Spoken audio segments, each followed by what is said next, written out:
Sainte Marie, Maman bon Dieu, pour nous. Saint Michel, tout bon ange bon Dieu, pour nous. Saint Jean-Baptiste et Saint Joseph, priez pour nous, priez pour nous, priez pour nous. Bonjour à tous, mes frères, sœurs mauriciens d'ici et d'ailleurs. Merci de nous rejoindre encore une fois dans nos programmes Un Saint, Un Sainte chaque jour. Dans ce programme-là, nous avons l'occasion de faire un peu connaissance avec les saints et les saintes que l'Église invite nous à célébrer chaque jour. Et nous pouvons aussi demander intercéder pour nous, prier pour nous, prier pour nos familles. Aujourd'hui, le 5 juin, l'Église invite nous pour célébrer la mémoire de Saint Boniface.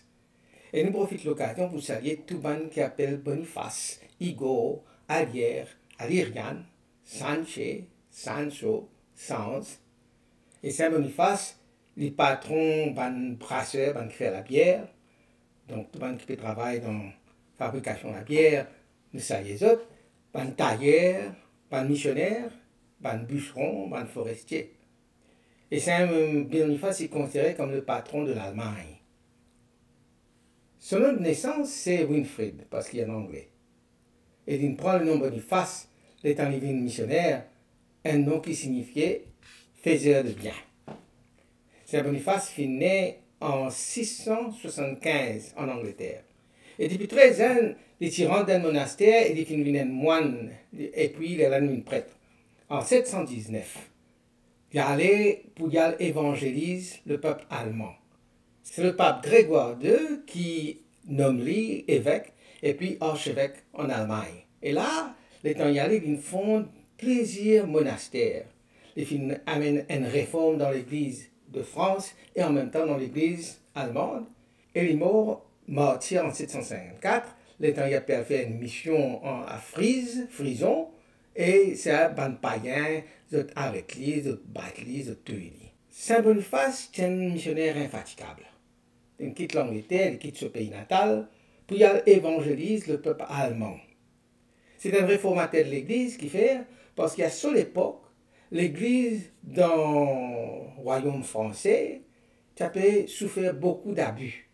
Abus parce qu'il y a un clergé qui était mal formé, il y a un paquet de pratiques païennes qui étaient mêlées avec la foi chrétienne, il y a une corruption morale. Et Boniface fait un travail dur pour être capable de réformer l'Église de l'intérieur. Il même convoque un synode, et il fait formation de prêtre, et il amène une correction dans une dérive doctrinale et morale qui tient dans cette époque-là. Comme les autres, avant, depuis les jeunes, ils rentrent dans le monastère, ils deviennent moines, et après, ils fondent beaucoup de monastères, dont un célèbre qui se trouve à Fulda. Ce monastère-là, c'est un lieu de prière, d'étude, d'accueil et de rayonnement chrétien, un lieu, un centre spirituel, intellectuel et missionnaire. Comment il y a un paquet de corruption, un paquet de choses morales qui partent bon dans mon diocèse, les filles organisent mon diocèse, les filles nomment l'évêque qui est fidèle à l'église, fidèle au pape, les filles construisent l'église même, et littéralement, les filles construisent l'église allemande, comment nous dire, Ross après Ross, âme après âme, tout au long de la vie. Saint Boniface finit agir en étroite communion. Il finit toujours en bonne communion avec le pape, notamment le pape Grégoire II et Grégoire III. Quand il a un conseil, il demande aux autres, il écrit aux autres, il gagne l'aide d'encouragement. Il agit dans l'unité avec Rome. Et à une époque où il y a une paquet de divisions dans l'Église, Saint Boniface est une manière un pont entre l'Église locale et puis l'Église universelle. Une parole qui, comment dire, marque nous de Saint Boniface. Par exemple, il dit comme ça, il ne faudrait pas qu'il m'a dit, nous, comment dire, un lycéen qui n'est pas qu'on a boyé, un lycéen gunga. Il ne faudrait pas qu'il nous aussi, comment dire, un observateur qui mange pistache et cinéma. Nous pas un mercenaire, et là, pourquoi il fait référence à l'évangile du bon pasteur. Nous pas un mercenaire qui galopait, nous sauver le temps de l'eau arriver. Il faudrait qu'il y ait un bon pasteur, vigilant, qui veille nos troupeaux que le Christ nous donne. Alors, phrase en français, c'est dit comme ça. Ne soyons pas des siens muets, ni des observateurs silencieux, ni des mercenaires qui fuient devant le loup. Soyons des bons pasteurs, vigilants sur le troupeau du Christ. Là, nous gagnons à travers ça, là, un appel assez vibrant pour qu'il nous vigilons spirituellement et qu'il nous gagne sa courage pour vivre la vie pastorale. Et puis il dit encore, l'Église n'est pas une institution humaine, mais une institution divine. L'écho du Christ, et nous devons servir avec fidélité, même au prix de notre vie. Là, c'est une affirmation de la nature sacrée de l'Église et de l'engagement total que l'Église demande nous et nous.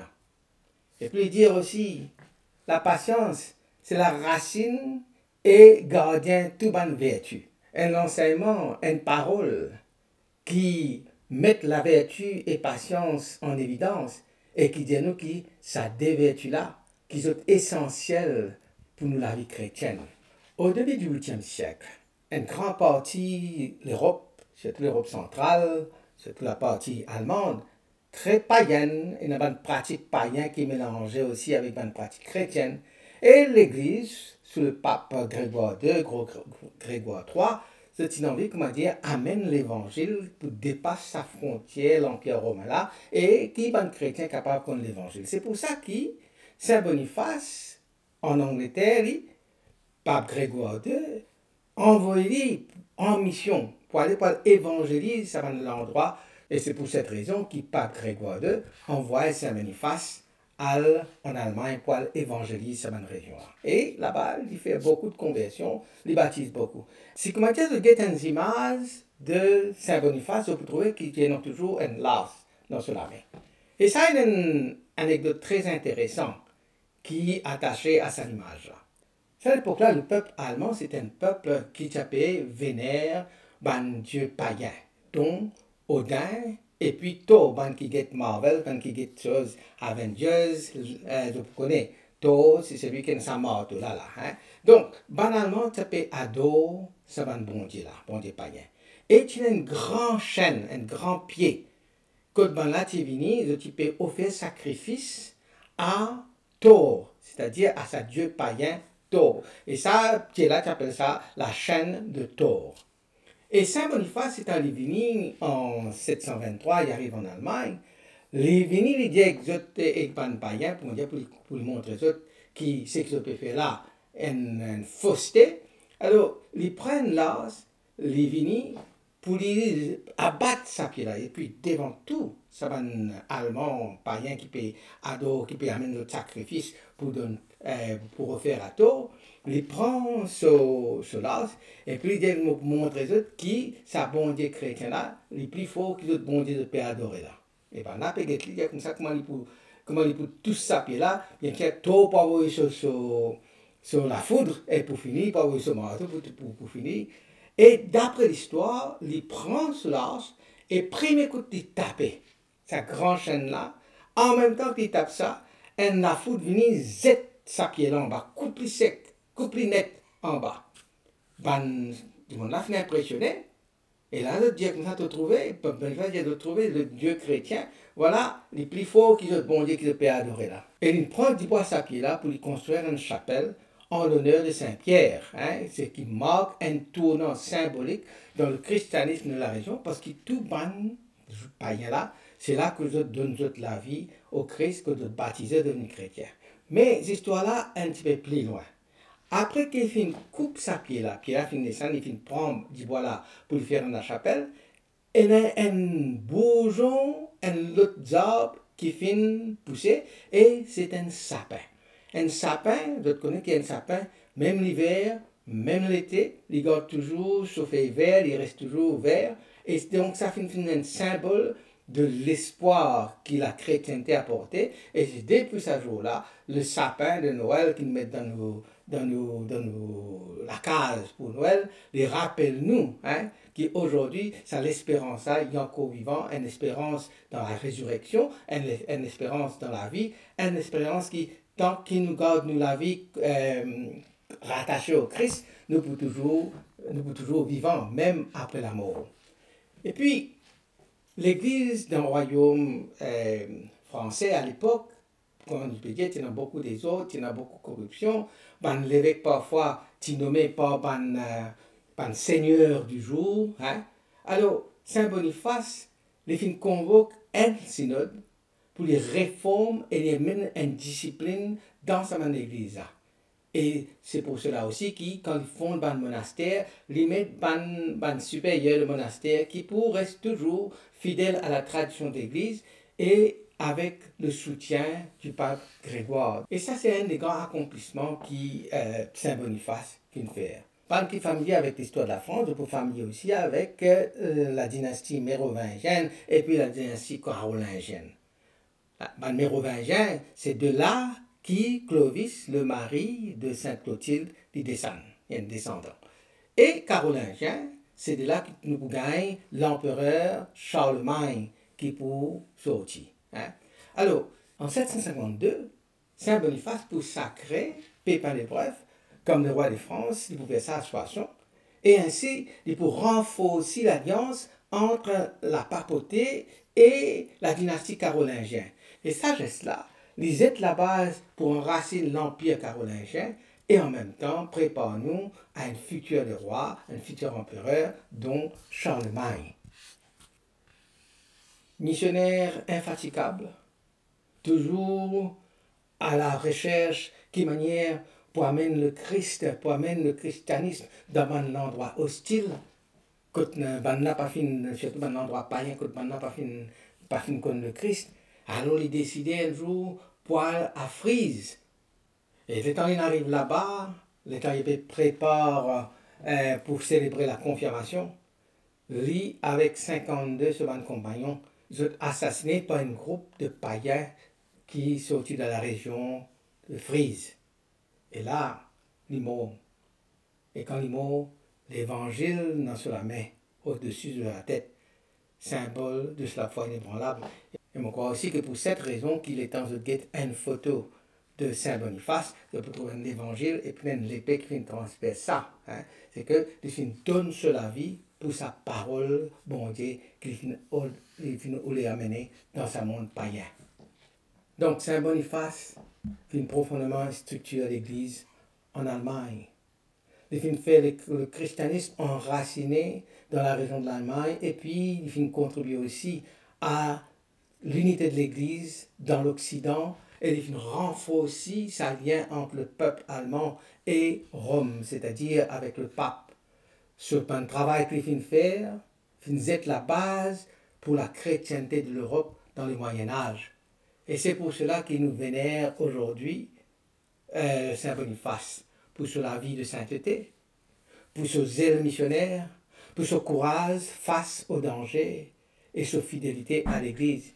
Il reste aujourd'hui un modèle pour tout ban missionnaire, pour tout ban qui permet de construire l'Église, mais pas l'Église bâtiment, mais l'Église peuple de Dieu par le témoignage du Christ dans un pays côte pisin qui le Christ proclamé. Alors Saint Boniface, rappelle-nous que la foi, ce n'est pas un confort, c'est un engagement. Il invite-nous pour nous devenir un témoin courageux, pour nous bâtir l'Église autour de nous. Et nous commençons déjà là. Si comment dire, nous pas encore commencé, nous commençons dans nos familles même. Bâtir l'Église, peuple de Dieu, corps du Christ, dans nos propres familles, nous commençons. Et rester fidèles à l'Évangile, même dans l'adversité. Alors à nous tour, à nous vînes pareil comme Saint Boniface, un faiseur de bien dans le monde. À nous prier. Saint Boniface, missionnaire du Christ, tant qu'il finit apporte l'Évangile jusqu'à une terre éloignée, une terre païenne, donne-nous ton courage pour témoigner de nous la foi aujourd'hui. Apprends-nous pour bâtir l'unité dans nos églises en commençant par l'unité dans nos propres familles. Apprends-nous pour compter la vérité et pour nous servir les autres avec humilité. intercède pour tout bon missionnaire, intercède pour tout bon prêtre, bon catéchiste. Et faire qui te l'exemple, pousse-nous pour vivre l'évangile avec courage, avec audace. Amen. Qui bon Dieu bénisse et tous autres proches, qui sur l'esprit habite toujours dans eux, qui lui protège partout et toujours. Au nom du Père et du Fils et du Saint-Esprit. Amen. À demain. Saint-André et Saint-Matthieu, priez pour nous. Saint-Jean, Saint-Marc et Saint-Luc, priez pour nous, priez pour nous, priez pour nous. Sainte-Marie-Madeleine et Saint-Étienne, priez pour nous. Saint-Ignace et Saint-Laurent, priez pour nous. Sainte-Perpétue